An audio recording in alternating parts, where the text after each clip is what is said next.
నమస్కారం వాజీ వార్తలకు స్వాగతం. ముందుగా నేటి ముఖ్యాంశాలు చూద్దాం. పోలింగ్ ప్రక్రియపై జిల్లా అధికారులు సంపూర్ణ అవగాహన కలిగి ఉండాలి. శిక్షణా కార్యక్రమంలో అధికారులకు ఆదేశించిన జిల్లా కలెక్టర్ నాగలక్ష్మి.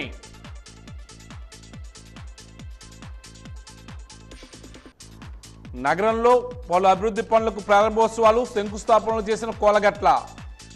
శాసనసభ్యునిగా మరోసారి అవకాశం ఇస్తే సమస్యలు లేని నగరంగా తీర్చిదిద్దుతానని హామీ.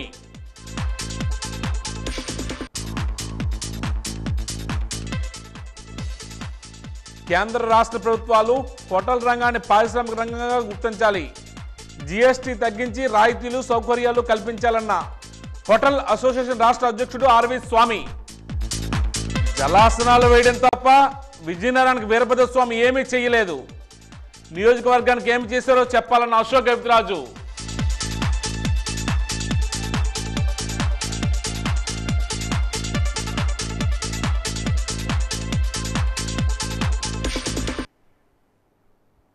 ఇక వివరాలకు వెళ్తే పోలింగ్ ప్రక్రియపై సంపూర్ణ అవగాహన కలిగి ఉండాలని జిల్లా కలెక్టర్ నాగలక్ష్మి సూచించారు.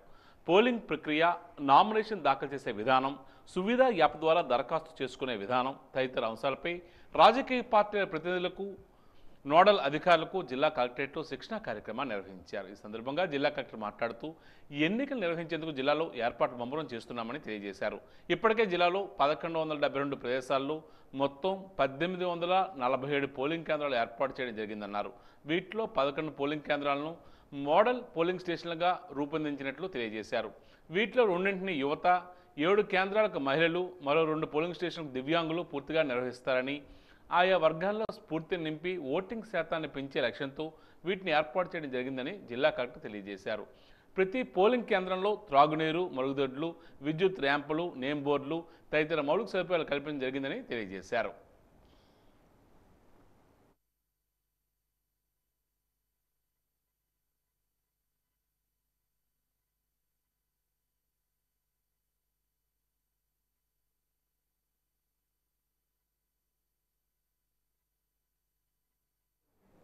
నగరంలోని 28వ డివిజన్ రాజీవ్ నగర్, పిఎస్ఆర్ కాలనీలు 90 లక్షల రూపాయలతో చేపట్టిన వివిధ అభివృద్ధి పనులకు డిప్యూటీ స్పీకర్ కోలగట్ల ప్రారంభోత్సవాలు, శంకుస్థాపనలు ఈరోజు చేశారు.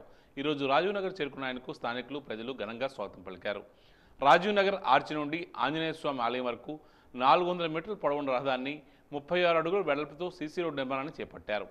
67 లక్షల రూపాయలతో నిర్మించిన సువిశాలమైన రహదారి అందుబాటులోకి రావడంతో స్థానికులు ఆనందం వ్యక్తమైంది. ఈ సందర్భంగా డిప్యూటీ స్పీకర్ కోలగట్ల వీరభద్ర స్వామి మాట్లాడుతూ నగరంలో ఇప్పటివరకు అభివృద్ధిని చేసి చూపించామని, మరోసారి అవకాశం ఇస్తే సమస్యలు లేని నగరంగా తీర్చిదిద్దుతామని హామీ ఇచ్చారు. ఈ కార్యక్రమంలో రాష్ట్ర పరిశ్రమల అభివృద్ధి మండలి డైరెక్టర్ బంగానాయుడు, స్థానిక కార్పొరేటర్ గణపతి తదితరులు పాల్గొన్నారు.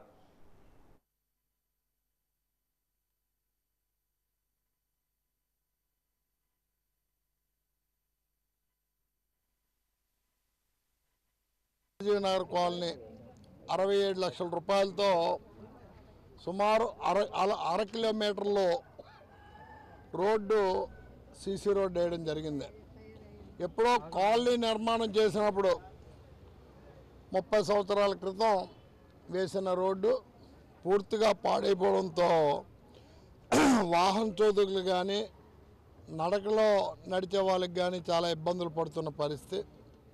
వర్షాలు పడితే ఎక్కడ రోడ్డు ఉందో, ఎక్కడ గొయ్యి ఉందో తెలియని పరిస్థితిలో మరి కార్పొరేటర్ జకీర్ గారి నేతృత్వంలో అందరూ వచ్చి ఈ రోడ్డు అవసరాన్ని చెప్పడం, మరి మేము కూడా గడప గడప మన ప్రభుత్వ కార్యక్రమంలో తిరిగినప్పుడు నిజంగా ఈ రోడ్డు అవసరమని గుర్తించి 67 లక్షల రూపాయలతో ఈ రోడ్డుని నిర్మాణం చేసుకున్నాం.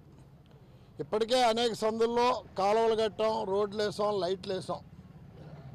అన్నింటికంటే ముఖ్యం 66 లక్షల రూపాయలు వెచ్చించి దాసనపేట వాటర్ ట్యాంక్ నుంచి పైప్ లైన్ తీసుకొచ్చి రాజీవ్ నగర్లో మంచినీటి సమస్య లేకుండా పరిష్కారం చేశాము.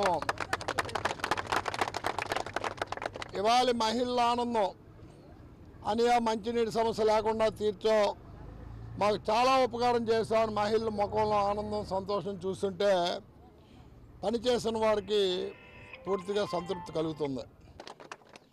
ఎప్పుడూ ఏ అవసరం వచ్చినా వైఎస్ఆర్ కాంగ్రెస్ పార్టీ నాయకులు కార్యకర్తలు ప్రజలకు అందుబాటులో ఉంటారు. ఎన్నికలు వస్తేనే ప్రజలకు కనిపిస్తాం, ఎన్నికలు లేకపోతే ప్రజలకు కనిపించమనే ధోరణి వైఎస్ఆర్ కాంగ్రెస్ పార్టీలో లేదు.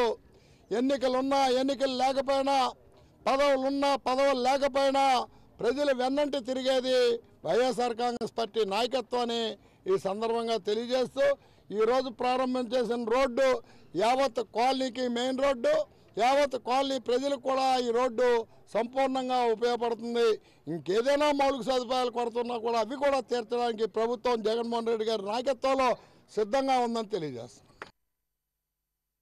కేంద్ర రాష్ట్ర ప్రభుత్వాలు హోటల్స్ రంగాన్ని పరిశ్రమ రంగంగా గుర్తించి ఆదుకోవాలని ఆంధ్రప్రదేశ్ రాష్ట్ర హోటల్స్ అసోసియేషన్ అధ్యక్షుడు ఆర్వి స్వామి పిలుపునిచ్చారు. ఈరోజు రాష్ట్ర హోటల్స్ కార్యవర్గ సమావేశం అనంతరం ఆయన మీడియాతో మాట్లాడుతూ రాష్ట్ర వ్యాప్తంగా లక్షల మందికి జీవనోపాధి కల్పిస్తున్న హోటల్ రంగం ఎన్నో ఇబ్బందులు ఎదుర్కొంటుందని ఆవేదన వ్యక్తం చేస్తున్నారు. కేంద్ర రాష్ట్ర ప్రభుత్వాలు పరిశ్రమలకు అందిస్తున్న రాయితీలు సౌకర్యాలు కల్పించాలని కోరారు.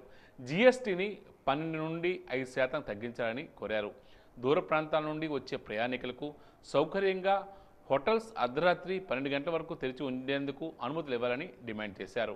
జిల్లా అధ్యక్షుడు శ్రీనివాసరావు ఈ సందర్భంగా మాట్లాడుతూ హోటల్స్పై అధికారులు దాడులు ఆపాలని డిమాండ్ చేశారు. ఈ కార్యక్రమంలో రాష్ట్ర కార్యదర్శి రఘువీర్ శెనై, జాయింట్ సెక్రటరీ గుడిసె శివకుమార్, పూర్ణచందర్ తదితరులు పాల్గొన్నారు.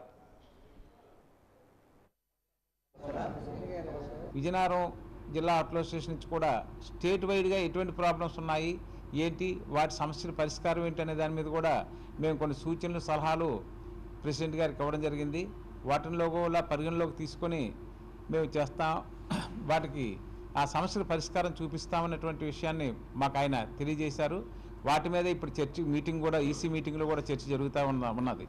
మరి అట్లాగే ఇప్పుడు ప్రెసిడెంట్ గారు చెప్పేటట్టు మెయిన్ ఏంటంటే ఇండస్ట్రియల్ స్టేటస్. ఆ ఇండస్ట్రియల్ స్టేటస్ కోసం అనేసినే మేము కొంచెం గట్టిగానే ప్రయత్నం చేస్తున్నాము. అలాగే జిఎస్టీ కూడా ఆయన చెప్పేటట్టు కామన్ మ్యాన్ రూమ్కి వస్తే 12% జిఎస్టీ అంటే చాలా కష్టమైనటువంటి విషయం. దాన్ని మాత్రం తగ్గించమని జిఎస్టీని ఒక 5% చేయమని అడగడం జరుగుతూ ఉంది. వాటిని అన్నిటి మీద చర్చించి ఒక కార్యాచరణ ఈరోజు రూపొందించడానికి విజయనగరంలో ఈ మీటింగ్ ఏర్పాటు. ఆంధ్రప్రదేశ్లో ఇండస్ట్రీస్లో ఉన్న హోటల్ ఇండస్ట్రీలో ఉన్న సభ్యులందరికీ స్కిల్డ్ వర్కర్స్ ఉంటే మాకు కూడా ఇబ్బంది లేకుండా ఉంటుందనే ఉద్దేశంతో ట్రైనింగ్ సెంటర్స్ పెట్టాలని అడిగాం. దాన్ని ఆల్రెడీ ఏకీభవించారు. ఈ ఎలక్షన్స్ అయిన తర్వాత కొత్త దాంట్లో మేము ఇప్పుడు నోట్ చేసుకుంటాం పాలసీలో, దాన్ని ఇంప్లిమెంట్ చేయడానికి ప్రయత్నం చేస్తామని చెప్పి నిర్మలా సీతారామన్ గారు తెలియజేశారు. అట్లాగే ఫుడ్ సేఫ్టీ సెంటర్స్ కొన్ని ఓపెన్ చేయాలని చెప్పేసి అడగడం జరిగింది. రీసెంట్గా కేంద్ర ప్రభుత్వం వారి సహాయ సహకారాలతో వారం రోజుల క్రితం మోడీ గారు ఆన్లైన్లో కొన్ని ప్రారంభోత్సవం చేయడం జరిగింది. దాంట్లో విశాఖపట్నంలో చేయడం జరిగింది. అలాగే మిగతా 2-3 జోన్స్లో కూడా ఇమ్మని అడుగుతున్నాం. తిరుపతి, విశాఖపట్నం, విజయవాడ జోన్స్లో కూడా ఫుడ్ సేఫ్టీ గబిక్కిన ఏదైనా శాంపిల్స్ తీసినాయి ఎక్కడికో వెళ్లకుండా ఇక్కడే శాంపిల్స్ తీసి కొంత భయం అనేది ఏర్పడుతుంది, ఎవరికి ప్రాణానికి హాని లేకుండా జరగాలి ఉద్దేశంతో జరుగుతుంది. దాని మీద పోలీసు వారు కొంతమంది విజిలెన్స్ వాళ్ళు వచ్చి అట్లా ఉంది ఇట్లా ఉందని చెప్పి చెప్తున్నారు. Safety control food safety norms కనుక ఇంప్లిమెంట్ మిషనరీ పెట్టాలనే ఉద్దేశంతో చేయడం జరుగుతుంది. దానికి కేంద్ర రాష్ట్ర ప్రభుత్వాలు సహకరించి రాబోయే ప్రభుత్వంలో చర్చలు తీసుకొని నిర్ణయం తీసుకొని చేపిస్తామని తెలియజేస్తున్నాం. స్థానిక MLA deputy speaker Kolagatla Veerabhadraswamy పార్టీని కాకుండా వ్యక్తిగతంగా ఓట్లు వేయమని చెప్పడం హాస్యాస్పదంగా ఉందని తెలుగుదేశం పార్టీ పొలిట్ బ్యూరో సభ్యులు పూసపాటి అశోక్ గజపతిరాజు ఆరోపించారు. జిల్లా కేంద్రంలోని తెలుగుదేశం పార్టీ కార్యాలయంలో ఈరోజు మీడియాతో మాట్లాడుతూ ఆయన కోలగట్లపై నిప్పులు చెరిగారు. విజయనగరం నియోజకవర్గానికి వీరభద్రస్వామి ఏమి చేస్తారో చెప్పాలని ప్రశ్నించారు. జలాసనాలు తప్ప వీరభద్రస్వామి విజయనగరానికి ఏమీ చేయలేదని అశోక్ తెలియజేశారు.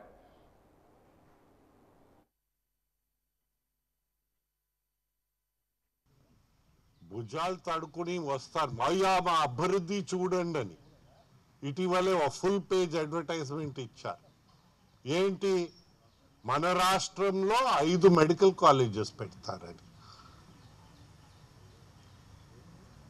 చూడండి, తెలంగాణ మనతో విడిచిపెట్టాం కదా, వారు 9 కాలేజెస్ చేస్తే తక్కువ జనాభా,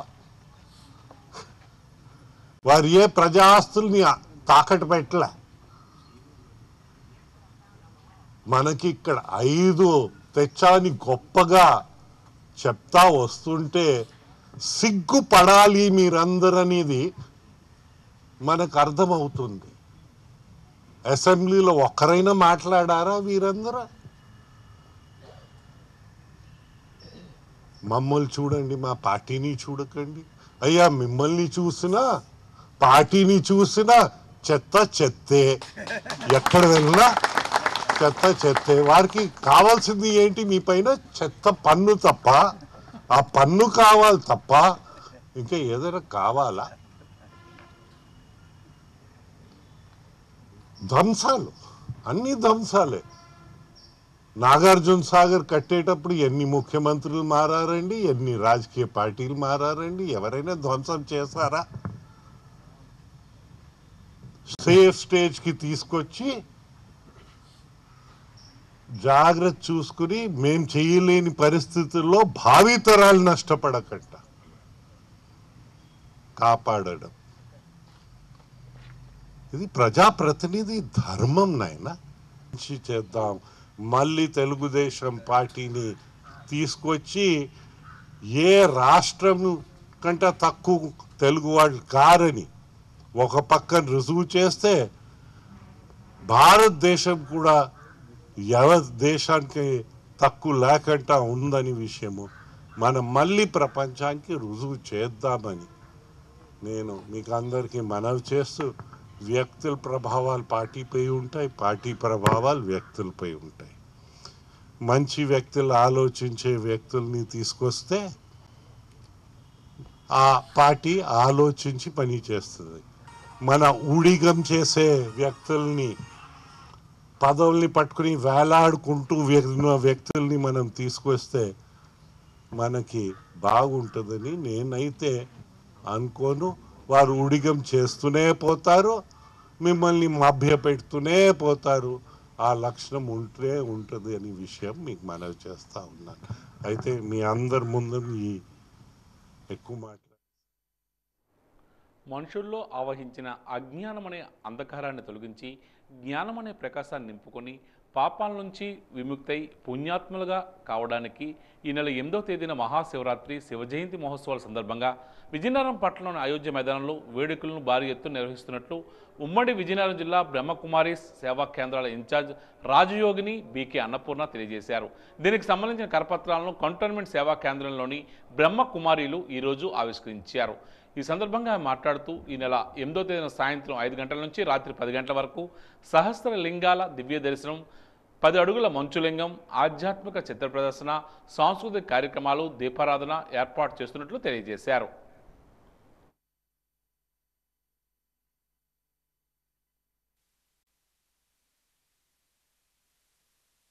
అయితే మనం శివరాత్రి చేసుకుంటాం, ఆ రోజు ఉపవాసం జాగరణ చేస్తాం. కానీ దాని యథార్థ అర్థం మనం అంటే దగ్గర, మనం ఆత్మ అనుకుంటూ పరమాత్మకి సమీపంగా ఉండడమే నిజమైన ఉపవాసం. అప్పుడే మన జన్మ జన్మల పాపాలు భస్మం అవుతాయి. మనలో తిరిగి అవగుణాలు ప్రవేశించకుండా ఉండేదే జాగరణ. ఎందుకంటే మనలో అసురీ గుణాలు ఎప్పుడైతే తొలగిపోతాయో అప్పుడే మన ఈ సృష్టి సుఖశాంతిమయంగా మారుతుంది. కాబట్టి పరమాత్ముడు ఇప్పుడు సృష్టి మీదకి ప్రజాపిత బ్రహ్మ తనువులో అవతరించి ఈ సృష్టిని శాంతిమయంగా, సుఖమయంగా, ఆనందమయంగా తయారు చేయడం కోసమే ఈ కార్యక్రమాన్ని జరుపుతూ ఉంది. ఇది 88 ఏళ్ళుగా ఈ కార్యక్రమాన్ని పరమాత్ముడు స్వయం సృష్టి మీదకి వచ్చి చేయిస్తూ ఉన్నారు. కాబట్టి ప్రతి ఒక్కరూ మనం ఆయన నుండి గుణాలని స్వీకరించి మనం సుఖమయంగా చేసుకున్నప్పుడే అదే నిజమైన శివ జయంతిని చేసుకున్నట్టు అవుతుంది.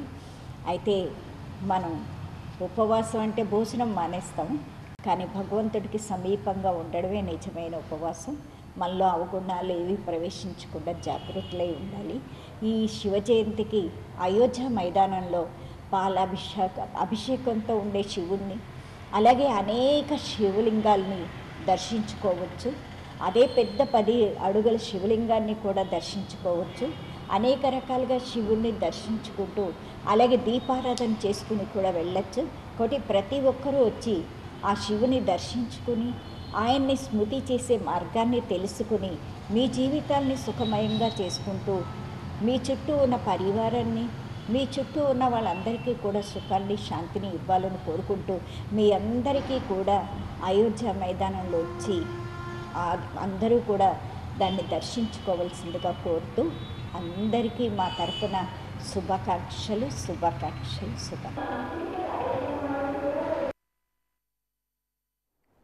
అందంలో చిరునవ్వుది ప్రధాన పాత్ర.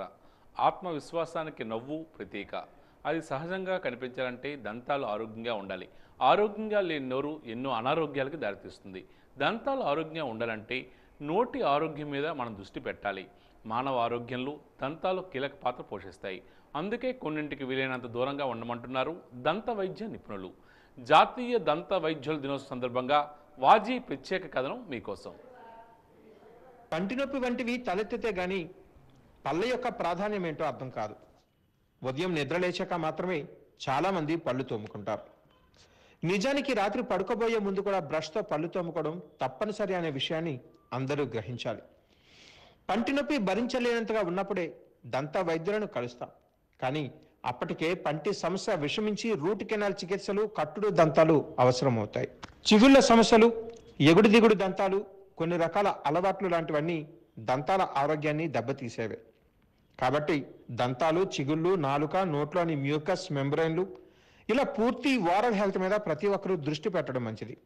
దంతక్షయానికి బీజాలు బాల్యంలోనే పడతాయి. సాధారణంగా రాత్రిపూట పిల్లలకు చక్కెర కలిపిన పాలను పట్టిస్తూ ఉంటారు. దాంతో దంతాల్లో క్యావిటీలు ఏర్పడి దంతాల్లోని పల్స్ బహిర్గతమై పంటి నొప్పులు మొదలవుతాయి. భోజనం చేసిన ప్రతిసారి లేదంటే ఏదైనా ఆహార పదార్థాలు తీసుకున్న ప్రతిసారి నీటితో బాగా పుక్కిలించాలి. దీంతో పళ్ళ మధ్యలో చిక్కుకున్న పదార్థాలు తొలగిపోతాయి. లేకపోతే బాక్టీరియా పెరిగే ప్రమాదం ఉంటుంది. ఆహార అలవాట్ల పరంగా కూడా అందరూ జాగ్రత్తగా ఉండాలి. నిమ్మ, ద్రాక్ష, పైనాపిల్, దానిమ్మ వంటి పుల్లటి పండ్లు ఆరోగ్యానికి ఎంతో మేలు చేస్తాయి. అయితే వీటిలోని ఆమ్లంతో పళ్ళ మీద ఎనామిల్ దెబ్బతినే ప్రమాదం ఉంటుంది. కాబట్టి వీటి వినియోగం విషయంలో కూడా జాగ్రత్త అవసరం. ఇలాంటి పుల్లటి పదార్థాలు తిన్నప్పుడు నోటిలో నీరు తీసుకుని పొక్కలించాలి. దీంతో ఆమ్లం యొక్క గాఢత తగ్గుతుంది. పుల్లటి పదార్థాలు తిన్న వెంటనే పళ్ళును తోముకోకూడదు. ఒక పావు గంట తర్వాత తోముకోవాలి. ఆలోపు ఎనామిల్ కుదుట పడుతుంది. పిల్లలకైనా పెద్దలకైనా ప్రమాదాలలో పన్ను విరిగితే నిర్లక్ష్యం చేయకూడదు. డ్యామేజీ ఎనామిల్ స్థాయిలో కాస్మెటిక్ కాంపోజిట్ ఫిల్లింగ్ చేయాల్సి ఉంటుంది. అలా వీలు పడని పక్షంలో సెరామిక్ క్యాప్స్ లేదా జర్కోనియం క్రౌన్స్ అవసరం అవుతాయి. వంకర పళ్ళను సరిచేయించుకోకపోతే భవిష్యత్తులో వాటిలో ప్లేక్ పేరుకొని పుచ్చిపోవటం లాంటి ఇబ్బందులు తలెత్తుతాయి. పిల్లలు నోట్లో వేలు పెట్టుకునే అలవాట్ల వల్ల దంతాలు, దవడల నిర్మాణంలో పొరపాట్లు చేసుకుంటాయి. కాబట్టి అలవాటును మానిపించాలి. కొంతమంది పిల్లలకు నాలుగుతో దంతాలను నెట్టే అలవాటు ఉంటుంది. ఈ అలవాటు కూడా మానిపించాలి. తగినంత నీరు తాగితే ఆరోగ్యానికి మంచిది. నీరు నోరు తడారకుండా చూస్తూ పళ్లకు మేలు చేస్తుంది. చూయింగం నమిలితే ముఖ కండరాలకు వ్యాయామం కలుగుతుంది. రక్త ప్రసరణ పుంజుకుంటుంది. ఒత్తిడిని తగ్గిస్తుంది. అయితే చూయింగంలో గల చక్కెర పళ్ళను దెబ్బతీస్తుంది. కాబట్టి చక్కెర లేని చూయింగం నమలటం మంచిది. దీంతో నోట్లో లాలాజలం బాగా ఊరుతుంది. ఇది పళ్ళని ఎప్పటికప్పుడు శుభ్రంగా ఉంచుతుంది. దంతం విరగడంతో పాటు లోపలున్న నాడి కూడా బహిర్గతమైతే రూట్ కెనాల్ ట్రీట్మెంట్ చేసి క్యాప్స్ వేయాల్సి ఉంటుంది. పళ్ళకు అంటుపోయే పదార్థాలకు దూరంగా ఉండటం మంచిది. ఎందుకంటే పళ్ళకు అంటుకుపోయే పదార్థాలు ఒక పట్టాన పోవు. దీంతో పళ్ళ దగ్గర హానికర బ్యాక్టీరియా పెరుగుతుంది. ఒకవేళ చాక్లెట్లు వంటివి తిన్నప్పుడు అవి అంటుకొని పోతే పళ్ళను పూర్తిగా శుభ్రం చేసుకోవాలని మర్చిపోకూడదు. రాష్ట్రంలో వైఎస్ఆర్ పార్టీ రాక్షస పాలనకు చర్మగీతం పలకాలని తెలుగుదేశం పార్టీ పార్వతీపురం నియోజకవర్గం ఇన్ఛార్జ్ విజయ్ చంద్ర పిలుపునిచ్చారు. ఈరోజు పార్వతీపురం టీడీపీ కార్యాలయంలో 13వ వార్డుకు చెందిన సుమారు 200 కుటుంబాలు తెలుగుదేశం పార్టీలో చేరారు. రాబోయే రోజుల్లో తెలుగుదేశం పార్టీ పరిపాలనలోనే రాష్ట్ర అభివృద్ధి కొనసాగుతుందని, చంద్రబాబుతోనే భవిష్యత్తు ఉంటుందని నమ్మకంతో తెలుగుదేశం పార్టీ విధి విధానాలకు ఆకర్షితులై పెద్ద ఎత్తున పార్టీలో చేరికలు జరుగుతున్నాయని విజయ్ చంద్ర పేర్కొన్నారు.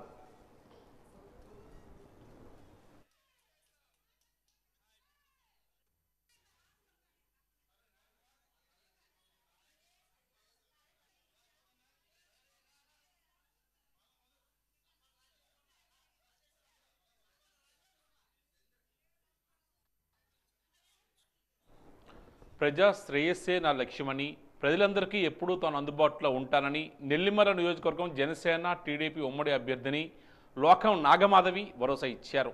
నెల్లిమర్ల మండలంలోని చిన్నబోరడపేట పంచాయతీలో ఆమె పర్యటించారు. తెలుగుదేశం పార్టీ నాయకులు, తెలుగు తమ్ముళ్లు, జన సైనికులు, వీర మహిళలు లోకం మాధవికి ఘనంగా స్వాగతించారు.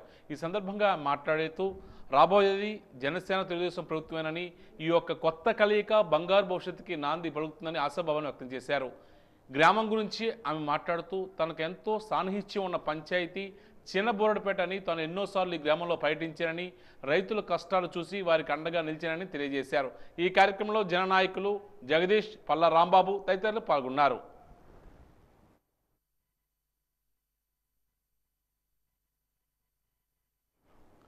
ఆకాశంలో సగం, అవనిలో సగం, అన్నింటా సగం మహిళలకే చెందుతుందన్నది గతం. అన్నింటా నేడు మగవారి కంటే మిన్నగా ముందుకు సాగుతూ రాణించలేని రంగం లేదంటూ మహిళలు తమ శక్తి సామర్థ్యాలతో నిరూపించుకుంటున్నారు. ప్రస్తుతం ఈ నెల 8వ తేదీన అంతర్జాతీయ మహిళా దినం సందర్భంగా స్ఫూర్తిని కలిగిస్తున్న మహిళలపై వాజీ ప్రత్యేక కథనం మీకోసం. జమ్మూ కాశ్మీర్కు చెందిన ఆర్చర్ శీతల్ దేవి కాలితో బాణాన్ని సంధిస్తుంది. ఆమెకు పుట్టుకు నుంచే చేతులు లేవు. ఉన్న కాళ్ళను ఉపయోగించి క్రీడాకారిణిగా ఎదిగింది. పారా ఆర్చరీ ఛాంపియన్షిప్ పోటీల్లో రజత పథకం, పారా ఆసియన్ క్రీడల్లో 2 స్వర్ణ పథకాలు, 1 రజత పథకం సాధించి ఎంతో మందికి ప్రేరణగా నిలుస్తున్నారు. 800 మీటర్ల దూరం నుంచి గురి తప్పకుండా కాల్చే రైఫిళ్లను స్నైపర్లు అని అంటారు. వీటిని ఉపయోగించే వారిని కూడా స్నైపర్లనే పిలుస్తారు. హిమాచల్ ప్రదేశ్కు చెందిన బీఎస్ఎఫ్ ఇన్స్పెక్టర్ సుమన్ కుమారి మన దేశ తొలి మహిళా స్నైపర్గా అర్హత సాధించింది. తమిళనాడు తిరుపట్టూరు జిల్లా యలగిరి హిల్స్కు చెందిన 23 ఏళ్ల గిరిజనురాలు వి శ్రీపతి సివిల్ జడ్జిగా అర్హత పొంది చరిత్ర సృష్టించారు. నిండు చోళాలుగా ఉండగా పరీక్ష రాసి మరీ ఆమె అర్హత సాధించారు. ఆమెకు ముందు వరకు తమిళనాడులో గిరిజన మహిళలు ఎవరు జడ్జిగా లేరు. నీలగిరిలో అంతరించిపోతున్న తోడా తెగకు చెందిన వాసమల్లి ఆ తెగలో మొదటి గ్రాడ్యుయేట్. లిపి లేని తోడా భాషకు డిక్షనరీ తయారు చేసే పనిలో ఉన్నారు. తోడా తెగ పాటలను సేకరిస్తే సాహిత్య అకాడమీ వాటిని ప్రచురించింది. హిమాచల్ ప్రదేశ్ రాష్ట్రంలోని చిన్న గ్రామంలో పుట్టిన స్వప్న రాణా వ్యవసాయ పనులు చేస్తూ బస్సు ఎక్కడానికి కూడా డబ్బులు లేక నడుచుకుంటూ కాలేజీకి వెళ్లి హిమాచల్ ప్రదేశ్ యూనివర్సిటీలో ఎంబీఏ పూర్తి చేసి లెఫ్టినెంట్గా ఉద్యోగం సాధించి ఈశాన్య రాష్ట్రాల్లో ఆర్మీ సర్వీస్ కార్ప్స్ బెటాలియన్కు కమాండింగ్ ఆఫీసర్గా విధులు నిర్వహిస్తున్నారు. న్యూఢిల్లీకి చెందిన గీతా బాత్రా ప్రపంచ బ్యాంకు తాజా సమావేశంలో గ్లోబల్ ఎన్విరాన్మెంటల్ ఫెసిలిటీ డైరెక్టర్గా నియమించబడిన మొదటి మహిళగా గుర్తింపు పొందారు. తమిళనాడు రాష్ట్రంలోని పడమలాపురం ప్రాంతంలో డాక్టర్ జి నచ్చియార్ జన్మించారు. 7 కోట్ల మందికి కంటి పరీక్షలు, 1/2 కోటి మందికి శస్త్రచికిత్సలు, 160 దేశాలకు ఎగుమతవుతున్న నేత్ర సంరక్షణ ఉత్పత్తులు, సాధారణ పల్లె యువతులే అంతర్జాతీయ ప్రమాణాలకు ధీటుగా వైద్య నిపుణులుగా మారుతున్న వైనం. డాక్టర్ జి నాచియార్ సంకల్ప ఫలాల్లో ఇవి మచ్చుకు కొన్ని మాత్రమే. అరవింద్ ఐ కేర్ సిస్టమ్ను ముందుండి నడిపిస్తున్న నాచియార్ పద్మశ్రీ పురస్కారాన్ని సొంతం చేసుకున్నారు. కోల్కతాకు చెందిన ప్రేరణ ఝంఝన్వాలా యంగ్ బాహుబలి, బిగ్ బీస్ జూనియర్, తెనాలి రామ, ఘటోత్కచ్, చక్ర వంటి అనేక కార్టూన్ పాత్రలు సృష్టించి వాటితోనే విద్యార్థులతో పాఠాలను వెల్లివేయిస్తున్నారు. క్రియేటివ్ గెలీలియో సంస్థను ప్రారంభించిన ఏడాదిలోనే 100 కోట్ల రూపాయల విలువైన సంస్థగా తీర్చిదిద్దారు. జార్ఖండ్ రాష్ట్రంలో గిరిజన తెగలకు చెందిన అమ్మాయి బిరాస్ ముని ఓ ఇటుకల బట్టీలో బాల కార్మికురాలు. ఒకప్పుడు అధికారులు రక్షించిన 6 ఏళ్ల పాప ఈరోజు జాతీయ స్థాయి ఫుట్బాల్ క్రీడాకారిణిగా ఎదగడమే కాక మరికొంతమందికి కోచింగ్ కూడా ఇస్తోంది. జనగామ జిల్లాలోని నెల్లొట్ల గ్రామ సర్పంచ్గా గతంలో పనిచేసిన చెట్ల స్వరూపారాణి నీటి వృధాను తగ్గించడం, పునర్వినియోగం వంటి విషయంలో చేసిన కృషికి గాను రాష్ట్రపతి చేతుల మీదుగా అవార్డును అందుకున్నారు. ఇలా అన్ని రంగాలలో రాణిస్తూ అనేక మంది మహిళలు స్ఫూర్తి ప్రదాతలుగా నిలుస్తున్నారు.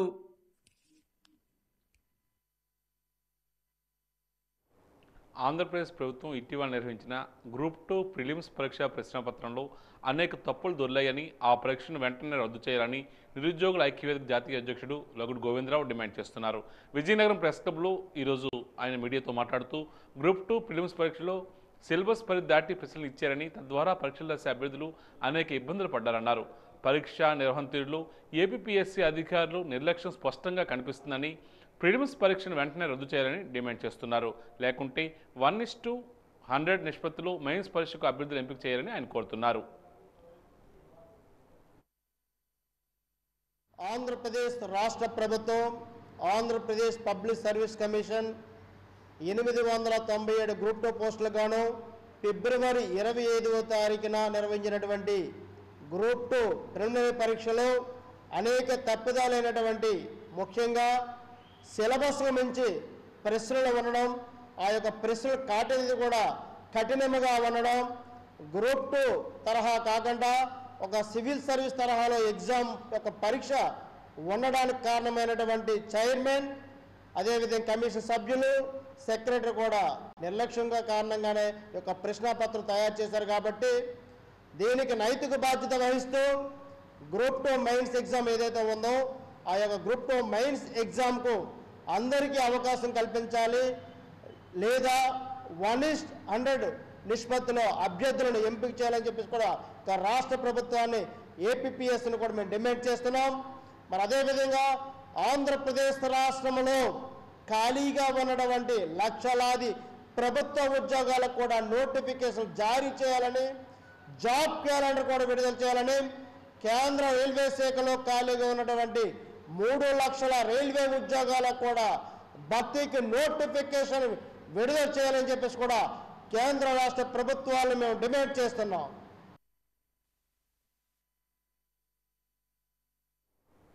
విజయనగరం జిల్లా దత్తిరాజేరు మండల పరిషత్ కార్యాలయంలో ఎంపీపీ సింహాద్రి అప్పలనాయుడు ఆధ్వర్యంలో సర్వసభ్య సమావేశం నిర్వహించారు.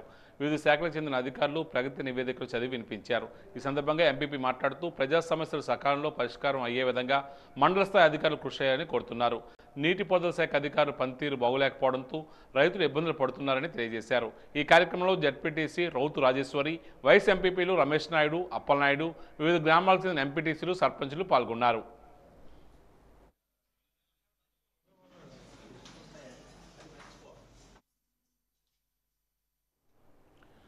గుమలక్ష్మీపురం మండలంలో ద్విచక్ర వాహనం ఢీకొన్న ఘటనలో 4గురికి గాయాలు పాలయ్యారు. పోలీసుల వివరాల మేరకు గుమలక్ష్మీపురం మండలం కొత్త వలసకు చెందిన కేశవరావు బోర్ మరామతు సహాయకుడిగా పనిచేస్తూ ఉంటారు. నిన్న సాయంత్రం జిఎల్పురం నుంచి స్వగ్రామానికి ద్విచక్ర వాహనంపై వెళ్తున్నారు. ఈ క్రమంలో గుమ్మ సమీపంలో నడుచుకుంటూ వెళ్తున్న ఎం పరదేశు, అరిక ఉదయ్ కుమార్, ఎం కృష్ణను వెనక నుంచి ఢీకొట్టడంతో వారికి గాయాలయ్యాయి. మరోవైపు కేశవరావు రహదారిపై పడిపోయాడు. అపస్మారక స్థితికి చేరుకున్నాడు. ఎవరూ గమనించకపోవడంతో కాసేపటి తర్వాత పైనుంచి గుర్తు తెలియని ఒక ఆటో వెళ్ళినట్లు అక్కడ ఉన్నవారు చెప్తున్నారు. ముఖంపై తీవ్ర గాయాలు ఉన్నాయని తెలియజేశారు. అటుగా వెళ్తున్న స్థానిక హెల్పింగ్ హ్యాండ్స్ సంస్థ సభ్యుడు వినోద్ వెంటనే స్పందించి తన ద్విచక్ర వాహనంపై భద్రగిరి ఆసుపత్రికి తీసుకెళ్లారు. పరిస్థితి విషమించడంతో పార్వతీపురం ఆసుపత్రికి తరలించారు. కేసు నమోదు చేసి దర్యాప్తు చేస్తున్నారు.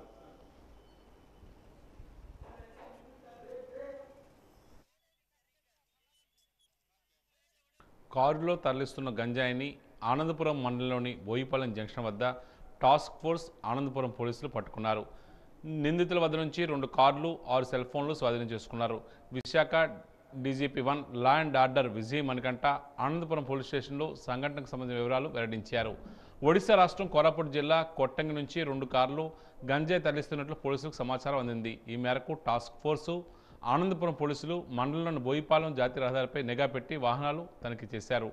గంజాయి తరలిస్తున్న కారుకి ముందు ప్రయాణిస్తున్న పైలట్గా వస్తున్న కారుని గుర్తించి పట్టుకున్నారు. ఆ వెనుకనే గంజాయితో ఉన్న కారు పైలట్ కారుని ఢీకొని పరారు అవడానికి ప్రయత్నించగా Anandapuram SI Santosh, task force సిబ్బంది పట్టుకున్నారు. వాటిని తనిఖీ చేయగా వెనుక కారులో 80 కిలోల బరువు ఉండే 46 గంజాయి ప్యాకెట్లు లభ్యమయ్యాయి. 2 కార్లలో ఉన్నవారిని పట్టుకోవడానికి ప్రయత్నించగా ఒకరు పరారు కాగా 4గురు పట్టుబడ్డారు. వారి వద్ద ఉన్న 6 సెల్ ఫోన్లు స్వాధీనం చేసుకున్నారు. ఈ మేరకు 2 కార్లను గంజాయి ప్యాకెట్లతో సహా ఆనందపురం పోలీస్ స్టేషన్కు తరలించారు.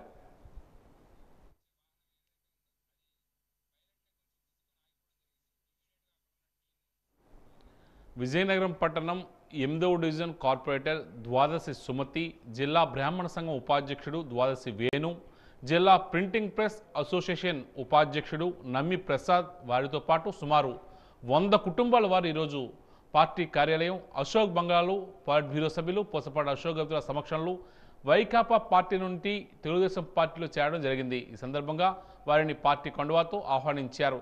ఈ సందర్భంగా ద్వాదశి వేణు మాట్లాడుతూ వైసీపీ పార్టీలో ప్రతి చిన్న పనికి స్థానిక ఎమ్మెల్యే వీరభద్రస్వామి అనుమతి తీసుకోవాలని తెలియజేశారు. కార్పొరేటర్ చేయవలసిన పనులకు కూడా వీరభద్రస్వామి అనుమతి తీసుకోవడం దారుణమని ఆయన అంటున్నారు.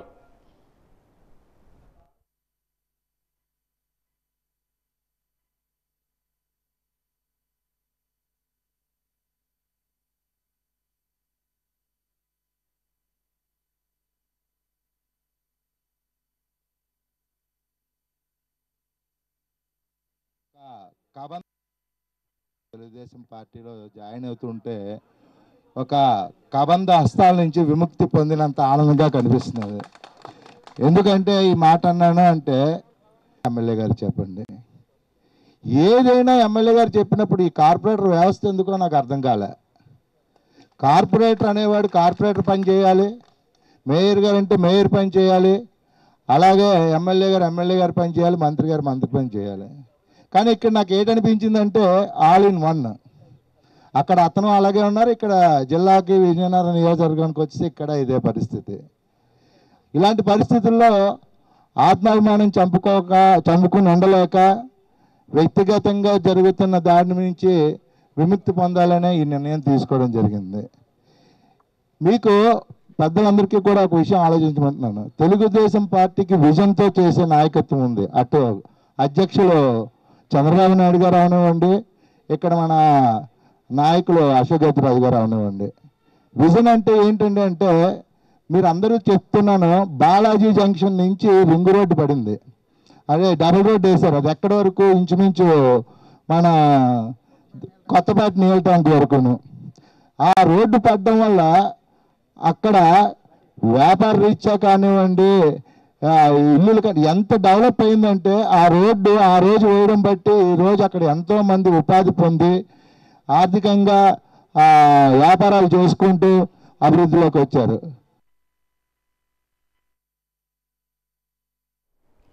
జెనరిక్ డ్రగ్స్ ధరలు బ్రాండెడ్ డ్రగ్స్ ధరలతో పోలిస్తే 30 నుండి 80% తక్కువ ధరలతో లభిస్తాయి. జెనరిక్ మందుల పట్ల సామాన్య ప్రజలకు చాలా అపోహలు, అనుమానాలు ఉన్నాయి. వాటిని గురించి వివరించి ఉపయోగించేలా చేసే వ్యవస్థలు లేవు. రేపు జెనరిక్ మెడిసిన్స్ దినోత్సవం సందర్భంగా వాజీ ప్రత్యేక కథనం. తమ ఆరోగ్యాన్ని కాపాడుకోవడం కోసం వైద్యం కోసం చేసే ఖర్చులో దాదాపు 70% మందులకే ఖర్చు అవుతుంది. చౌకగా లభించే జనరిక్ ఔషధాలను అందరికీ అందుబాటులో ఉంచాలని వైద్య ఆరోగ్యంపై ఏర్పాటైన పార్లమెంటరీ స్థాయి సంఘాలు ఎన్నోసార్లు సిఫారసు చేశాయి. కానీ నేటికి పూర్తి స్థాయిలో అమలుకు నోచుకోలేదు. జన్ ఔషధి పేరుతో యూపీఏ ప్రభుత్వం 2008లో జనరిక్ మందుల దుకాణాలను ప్రారంభించింది. కొన్ని మాత్రమే ప్రారంభించి ఆ ప్రభుత్వం తన చేతులు దులుపుకుంది. ఆ తర్వాత ఎన్డీఏ సర్కారు ప్రధానమంత్రి భారతీయ జన్ ఔషధి పరియోజన అనే పేరుతో ప్రారంభం చేసింది. 2024 మార్చి నాటికి దేశవ్యాప్తంగా 10,000 దుకాణాలు ఏర్పాటు చేయాలనేది కేంద్ర ప్రభుత్వం లక్ష్యంగా పెట్టుకుంది. ఒక కొత్త మందును కనుగొనడానికి ఫార్మా కంపెనీలు అనేక పరిశోధనలు, పరీక్షలు చేసి ఆ మందును మార్కెట్లోకి తీసుకొస్తాయి. అందుకు ప్రతిఫలంగా ఆ మందు తయారీపై ఆ కంపెనీకి కొంతకాలం పాటు పేటెంట్ హక్కులు ఉంటాయి. అలా తయారు చేసిన మందులను బ్రాండెడ్ డ్రగ్స్ లేదా స్టాండర్డ్ డ్రగ్స్ అని పిలుస్తారు. మందు మీద మొట్టమొదటి తయారు చేసిన కంపెనీ యొక్క పేటెంట్ కాలం ముగిసిన తర్వాత అవే కెమికల్స్ ఉపయోగించి అదే ఫార్ములాతో అదే మందును ఏ కంపెనీ అయినా తయారు చేసి మార్కెట్లోకి విడుదల చేయొచ్చు. అలా తయారు చేసిన మందులను జనరిక్ డ్రగ్స్ అని పిలుస్తారు. జనరిక్ డ్రగ్స్ తయారు చేయడానికి ఫార్మా కంపెనీలు ఎటువంటి పరిశోధనలు కానీ క్లినికల్ ట్రయల్స్ కానీ జరపవలసిన అవసరం లేదు. అందువల్ల జనరిక్ డ్రగ్స్ ధరలు బ్రాండెడ్ డ్రగ్స్ ధరలతో పోలిస్తే 30 నుంచి 80% తక్కువ ధరల్లో లభిస్తాయి. వీటి మీద ముద్రించబడే ఎంఆర్పి కంటే చాలా తక్కువ రేటుకే వాటిని మనకు అమ్ముతారు. సూక్ష్మంగా చెప్పాలంటే బేసిక్ ఫార్ములా ప్రకారం తయారైన మందును జనరిక్ మందు అంటారు. ఇదే సూత్రంతో కార్పొరేట్ కంపెనీలు పేరు మార్చి మందులు ఉత్పత్తి చేస్తున్నాయి. ధరలో తేడా తప్పితే మందు పనిచేయడంలో ఎలాంటి వ్యత్యాసం ఉండదు. మందు పరిమాణం, రసాయనిక నామం, నాణ్యత ఒక్కటే గాని లేబుల్, దానిపై బ్రాండ్ పేరు మారుతుంది. జనరిక్ మందుల పట్ల సామాన్య ప్రజలకు చాలా అపోహలు, అనుమానాలు ఉన్నాయి. వాటిని గురించి వివరించి ఉపయోగించేలా చేసే వ్యవస్థలు మాత్రము అందుబాటులో లేవు. ఇటీవల కాలంలో వీటి పట్ల ప్రజలకు కొంత అవగాహన పెరిగింది. అందరికీ జనరిక్ మందుల పట్ల అవగాహన పెంచి మనం కూడా వీలైనంత ఆ మందులు వాడి డ్రగ్ మరియు ఫార్మా మాఫియా దోపిడీని అరికట్టాల్సిన అవసరం ఎంతైనా ఉంది. తక్కువ ధరకు లభిస్తున్నాయి కాబట్టి నకిలీ మందులని సరిగ్గా పనిచేస్తాయో చేయవు అని భయపడవలసిన అవసరం లేదు. బ్రాండెడ్ మందుల తయారీలో పాటించాల్సిన ప్రమాణాలన్నీ కూడా జనరిక్ మందుల తయారీలో కూడా పాటిస్తారు. బ్రాండెడ్ మందులు ఎలా పనిచేస్తాయో జనరిక్ మందులు కూడా ఖచ్చితంగా అలానే పనిచేస్తాయి. కానీ ప్రజలు జనరిక్ మందులకు అలవాటు పడితే ఫార్మాస్యూటికల్ కంపెనీలకు, ఫార్మా ఏజెన్సీలకు, మందుల షాపులకు అందరికీ నష్టమే కదా. అందుకని జనరిక్ మందులపై అవి బ్రాండెడ్ మందుల్లా పనిచేయవన్న పుకారులు కొందరు లేవదీస్తున్నారు. అది నిజం కాదు. జనరిక్ మందులు బ్రాండెడ్ మందులతో సమానంగా పనిచేస్తాయి. స్పెయిన్ దేశంలో 2011లో జనరిక్ మెడిసిన్స్ మీద ఒక చట్టాన్ని తీసుకువచ్చారు. ఖరీదైన బ్రాండెడ్ మందుల కంటే వైద్యులు విధిగా జనరిక్ మందుల్ని రాయాలని ఆ చట్టంలో నిర్దేశించారు. దీనివల్ల స్పానిష్ ప్రభుత్వానికి ప్రతి ఏటా 250 కోట్ల యూరోల మేర ఆదా అవుతోంది. ఎంతో అభివృద్ధి చెందిన దేశాల్లోనే జనరిక్ మందులను విస్తృతంగా వాడుతుంటే పేదరికం అధికంగా ఉన్న భారతదేశంలో దానికి భిన్నమైన దుస్థితి నెలకొనడం కలవరపాటుకు గురి చేస్తుంది. కేవలం జనరిక్ ఔషధ దుకాణాలను ప్రారంభించి ప్రభుత్వాలు చేతులు దులుపుకోకూడదు. వాటి ప్రయోజనాల గురించి అందరికీ తెలిసే విధంగా విస్తృతంగా ప్రచారం చేయవలసిన అవసరం ఎంతైనా ఉంది.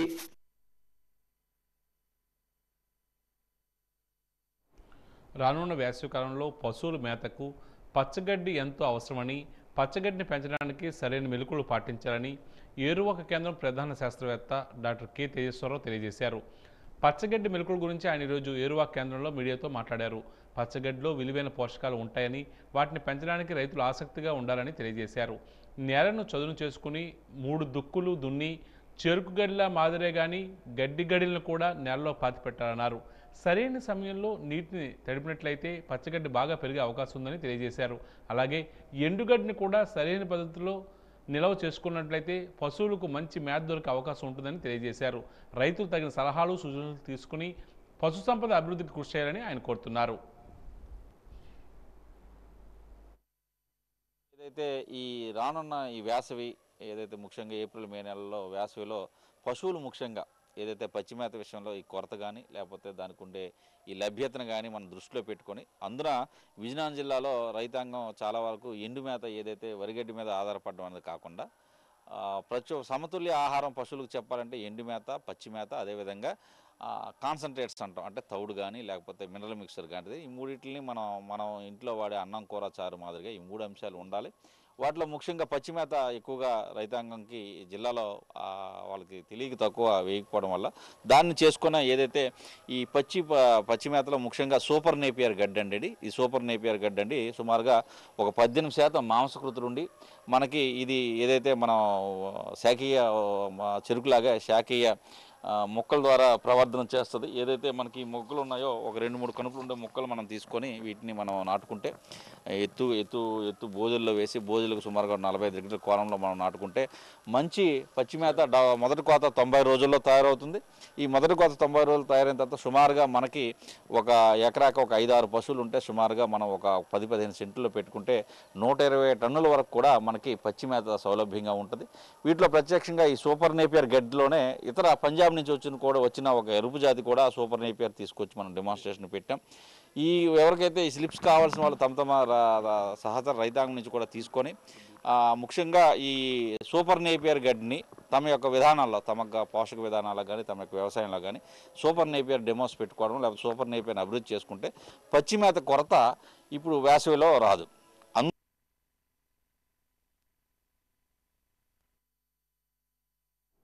విజయనగరం జిల్లా దత్తిరాజరి మండలం కోమటపల్లిలో తెలుగుదేశం జనసేన విస్తృతస్థాయి సమావేశం నిర్వహించారు. ఈ సందర్భంగా తెలుగుదేశం ఎమ్మెల్యే అభ్యర్థి కొండపల్లి శ్రీనివాస్ మాట్లాడుతూ రాజశేఖర రెడ్డి హయాంలోనే తోటపల్లి కాలువ నీరు రావడానికి మానాపురం సంద తోటలో శిలాఫలకం వేయడం జరిగిందని, ఇప్పటికీ ఆ పనులు పూర్తి కాలేదని, అంతేకాకుండా ఈ వైసీపీ ప్రభుత్వంలో ఉద్యోగాలు లేక ఏమి చేయాలో తెలియని అయోమయ స్థితిలో యువత ఉన్నారని తెలియజేశారు.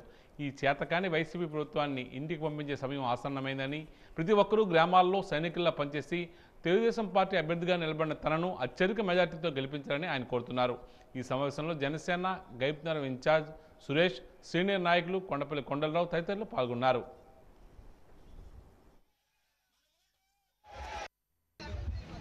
ఎన్నికల్లో 10,000 మెజార్టీ వస్తుందంటే 1800లకు వచ్చి ఆగింది. ఆ రోజు 14 ఎన్నికల్లో ఆ రోజుకి ఈ రోజుకి సుమారు 10 సంవత్సరాలు అయింది. ఎవరు మంచి చేశారు చెడు చేశారు అనేది ప్రజలందరికీ తెలుసు. అయితే మనకున్న సమస్యల్లో ఎంపీపీలు చేసుకుంటున్నాం, ఎంపీటీసీలు గెలుచుకుంటున్నాం, జడ్పీటీసీ ఓడించాం. మన పార్టీ నుంచి. అదే పెద్ద సమస్య ఇక్కడ.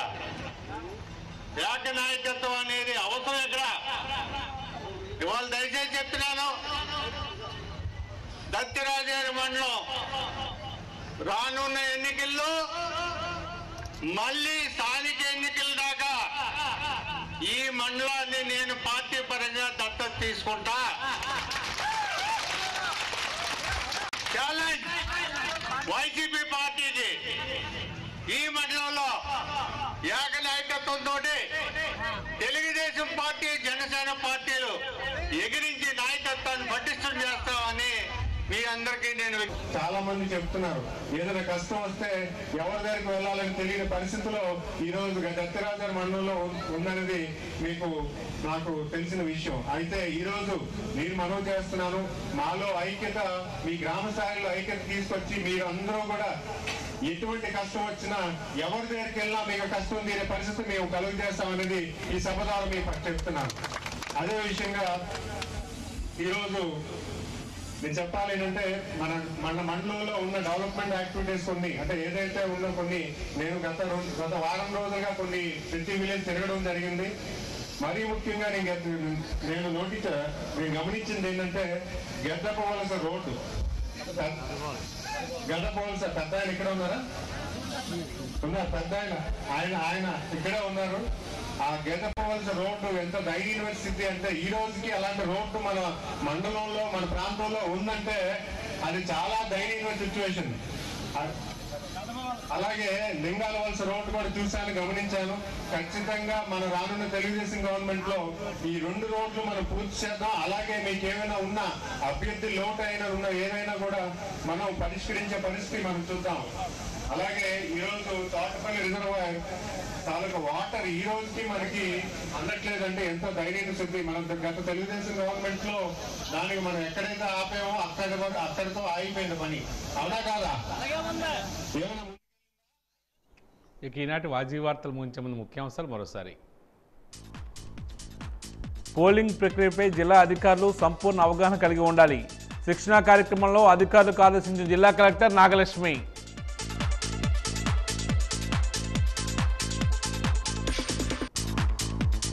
నగరంలో పలు అభివృద్ధి పనులకు ప్రారంభోత్సవాలు, శంకుస్థాపనలు చేసిన కోలగట్ల. శాసనసభ్యునిగా మరోసారి అవకాశం ఇస్తే సమస్యలు లేని నగరంగా తీర్చుతానని హామీ. కేంద్ర రాష్ట్ర ప్రభుత్వాలు హోటల్ రంగాన్ని పారిశ్రామిక రంగంగా గుర్తించాలి. జీఎస్టీ తగ్గించి రాయితీలు, సౌకర్యాలు కల్పించాలన్న హోటల్ అసోసియేషన్ రాష్ట్ర అధ్యక్షుడు ఆర్వి స్వామి. జలాసనాలు వేయడం తప్ప విజయనగరానికి వీరభద్రస్వామి ఏమీ చేయలేదు.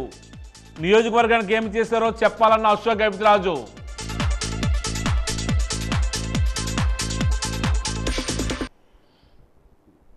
వాజీ వార్తలు ఇంతటితో సమాప్తం. నమస్కారం.